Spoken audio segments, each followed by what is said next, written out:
vamos continuar com Lucas no capítulo 1, no verso 80. Então, eu convido você e te sugiro que você abra o seu coração. Procure fazer com que nesses pouquinhos minutos nada te distraia. Permita que a palavra de Deus invada seu coração. Não é para os outros, é para todos nós. Deus age no coletivo. Nós falamos sobre a maturidade que devemos deixar chegar. E só nesse verso, João Batista foi chamado de o menino. Fora essa vez, João Batista ele foi chamado sempre pelo seu próprio nome. Depois, João Batista também foi mencionado como a voz que clama no deserto. Também foi mencionado o preparador do caminho. E em Lucas mesmo, no capítulo 1 também, no verso 17, menciona João Batista como aquele que tem disposição e poder de Elias. João Batista, ele não só preparou o caminho para o caminho que se aproximava cada vez mais, Jesus. Eu sou o caminho, a verdade e a vida. Mas João Batista, ele também batizava. Mas João Batista não só batizava, mas João Batista pregava, condenando o mal. Ele salientava a necessidade de mudança, que é o que Deus espera das pessoas pelas quais por ele são perdoadas. No capítulo 1 do verso 17, vemos que Deus nos diz o seguinte: os desobedientes, a prudência dos justos e habilitar para o Senhor um povo preparado. Ou seja, os desobedientes precisam se converter. A prudência dos justos e habilitar para o Senhor um povo que esteja preparado para recebê-lo. Não é de qualquer maneira que a gente recebe uma visita na nossa casa. A forma de receber uma pessoa na nossa casa é recebê-la com honra. Então nós também precisamos receber Deus com honra.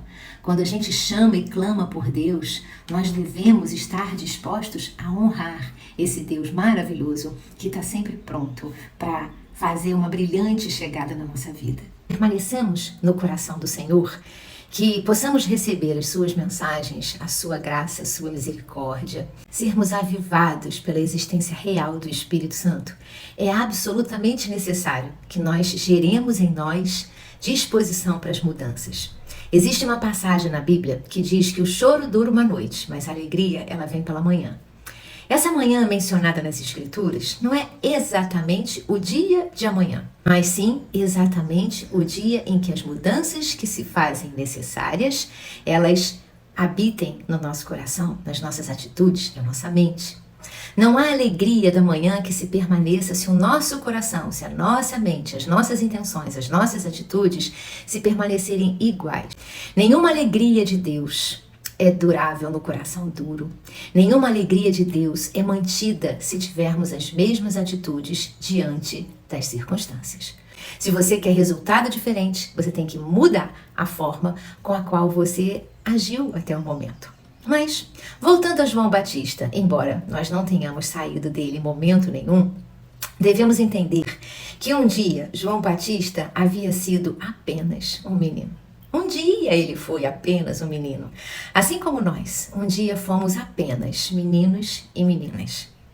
Mas o reino exige de nós, para que ele se instale nas nossas vidas, como diz o Pai Nosso que estás nos céus, santificado seja o vosso nome, venha a nós o vosso reino, para que esse reino venha e fique, que nós avancemos, permitindo que o Espírito Santo, ele possa nos amadurecer e nos transformar.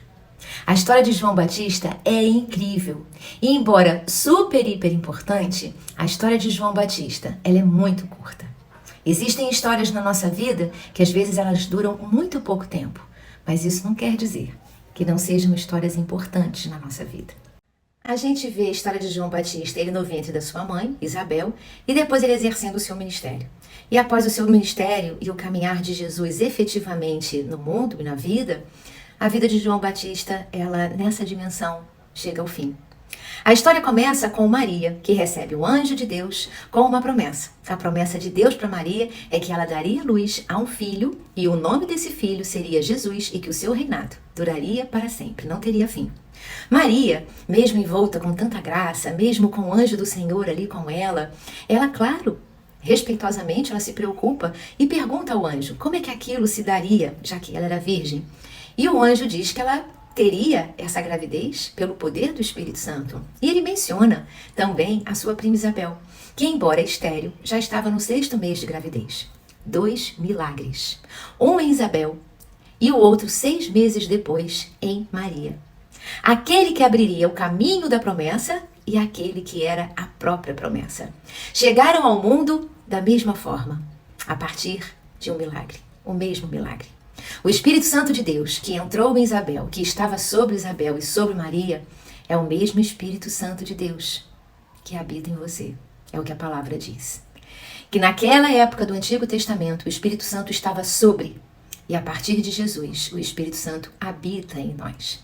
É esse. O milagre que o Espírito Santo fez em Maria, em Isabel, é o mesmo Espírito Santo, com todo o seu poder, que habita na gente. Você é templo deste Espírito. E por muitas vezes achamos que podemos ter medo, vergonha, ansiedade, frustração, que nada na nossa vida dá certo, angústias, temores, doenças. O mesmo Espírito que estava sobre elas, hoje, ele vive dentro de nós. Esse Espírito continua sendo o mesmo, com o mesmo poder, com a mesma autoridade, o mesmo poder de salvação. Portanto, não é o Espírito que te falta, mas sim a sua disposição e determinação de deixar que esse Espírito haja o suficiente em você, porque o Espírito Santo, ele é suficiente. Que você permita que ele te amadureça, que ele mude a sua visão. O poder de Deus está com você, a ação de Deus habita em você. Por isso é que cremos sim que o poder de Deus, ele pode curar tudo. Doenças, traumas, rancores, emocionais e físicos, tudo. Pois o Espírito Santo, ele tem o poder de promover a vida. E vida em todos os sentidos, não só no sentido da existência física, mas a vida interior, a vida de arrependimento, a vida de ver tudo ao seu redor de maneira plena, saudável, feliz. No último dia, nós não poderemos levar nada, mas nós deixaremos tudo aqui. A gente nunca vai ver um caminhão de mudança atrás de um carro funeral. Não levaremos no nosso caixão aqueles que nos fizeram mal, mas levaremos para a eternidade o nosso poder de reconciliação, o nosso poder de perdão ativado e o amor nas nossas atitudes. Então, veja bem o que você carrega na sua mala. Fica com Deus, que o Espírito Santo te dê muita vida, saúde, paz, harmonia, reconciliação, tudo de bom para você. Até amanhã, no episódio 4 dessa série, desse versículo 80, que você vai ver que como uma frase de Deus tem muito poder. Tchau, fica com Deus. Amém.